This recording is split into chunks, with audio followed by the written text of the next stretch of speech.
Hey, what's going on everyone? Hope y'all are having a fantastic day, and I hope everybody is ready to put in some work today as well, because this lesson is going to be more mechanically demanding than usual, but like you all have heard me say plenty of times, this is how we get better, right?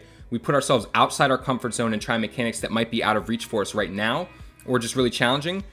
And, just by trying and being consistent with our practice, those mechanics will eventually become second nature, right? I hope y'all are ready to jump in. Let's do it. Since this is a very mechanically demanding video, of course, I'm gonna hit you guys with mechanics focused warm-up. So we're ready to go out and learn our aerial ball control, and that's gonna happen by playing a ranked 1v1 game. I'll tell everyone right now, if you wanna individually improve the quickest, grinding ones is absolutely the way to do that, since you have no teammates to bail you out, and subsequently, that is the exact situation we often find ourselves in when we solo queue, right?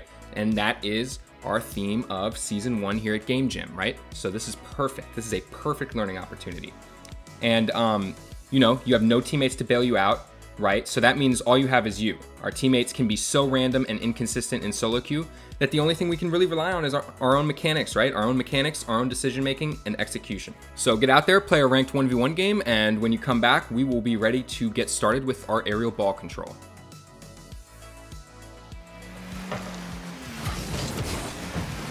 Before we meet the ball in the air and hit our dope solo play, we first have to use an aerial and actually get our car off the ground. Now, before you guys continue, I do recommend that you go back and watch my video, The Fastest Aerial in the Game.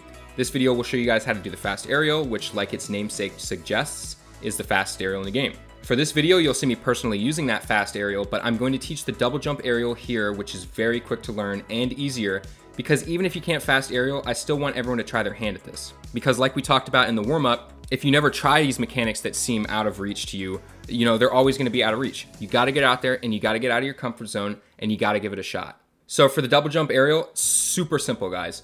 All you want to do is double tap your jump button, tilt the nose of your car towards the ceiling, and hold boost. That's it. So what I want you to do now is I want you to go into free play.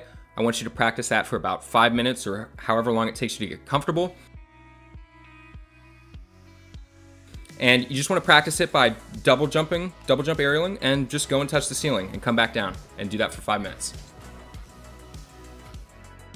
Alrighty guys, the last tool we need before we work on the first touch of our aerials is air roll. I have a past video on directional air roll as well that I really recommend you guys go and watch before continuing, but I'm briefly going to go over regular air roll for those of you that might not be ready for directional yet. Basically, air roll allows your car to turn on a different axis and can be very useful for making very small corrections mid-air, which sounds perfect for what we're trying to do, right? Having the most possible control during our aerial so that the other options in the future open up for us, such as air dribbles, ceiling shots, flip resets, the list goes on and on, right? And it all starts from the first touch on your aerial. None of these things can happen if your first touch is bad. Air roll comes in handy because when you hit the ball in Rocket League, especially in the air, you will notice that your car will recoil a little bit, creating the need for small readjustments to keep control, and that's why we use air roll. To practice this one, jump in free play and practice flying from one goalpost to the other while air rolling the entire time. Alright, congratulations everyone for making it this far in the video. Now you should have a good grasp on the two mechanics we utilize for strong ball control in the air. To finish off and bring everything together, we will now be practicing the actual first touch of an aerial with the focus on being able to control it. I'm not going to be going over any mechanics we use after obtaining control of the ball in the air, as those are meant for lessons in their own right. This part will all be in a training pack with the ball starting high off the ground so we can practice this easily. When you approach the ball, you don't want to be full holding down boost. You want to feather it, meaning tapping it in quick intervals of about a second.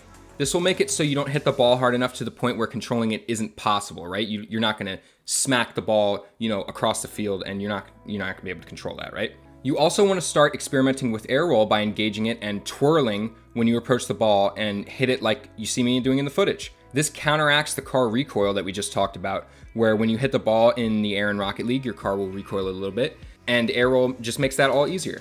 Make sure that your touch on the ball doesn't cause the ball to go very far, and make sure you are trying to hit the underside of the ball to keep height on it. That's going to be the end of the video, everyone. I want to congratulate you guys on making it this far because, like I said, this is a very mechanically demanding video. It requires a lot of precision that we might not be used to here yet. And, just congratulations for making it to the end. Like I said, you want to get outside your comfort zone and practice these out of reach mechanics now, because that's the only way to make it obtainable. So, like I said, that's going to do it for this video. I'll see you on the next one.